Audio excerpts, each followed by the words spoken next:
చెప్పినవు తీయి. మహిళలను కోటీశ్వర్లను చేస్తానని 2 ఏళ్ళు దాటిపోయింది. ఇప్పటి వరకు ఇత్తారేయలేదు, ఇత్తు కూడా పెట్టలేదు అన్నట్టు చేసినావు.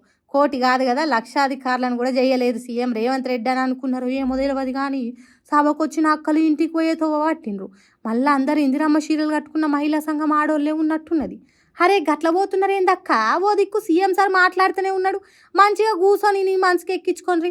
సీఎం సార్ నడిపిస్తున్న కాంగ్రెస్ సర్కార్ ఏమన్నా మహిళలకు వరాల జల్లు గురిపించే మాటలు మాట్లాడుతాడు కావచ్చు, జనం తోపిక బట్టి ఇనుండ్రక్క అన్నట్టు చెప్పిన ఎవ్వల మాటినాడు సీతయ్య అన్నట్టు నడక మొదలుపెట్టిండ్రు.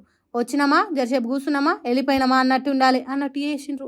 మిర్యాలగూడలో జరిగిన CM Revanth Reddy sir meeting ఇంత మంచిగా జరిగింది. కానీ రేవంత్ రెడ్డి సార్ను మెచ్చుకోవాలి.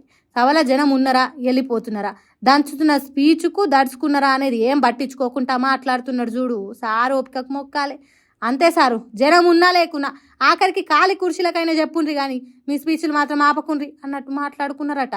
ఈ ముచ్చట చూసిన జనాలు పాపం గిట్లా అయినందుకు జనాన్ని తీసుకొచ్చిన ఊర్లలో షోటామోటా కాంగ్రెస్ పార్టీ కార్యకర్తలకు ఎసొంటి తిట్లు పడితే ఏమో పోన్రాని గులుక్కుంటూ పోతున్నారట ఇంకొంతమంది.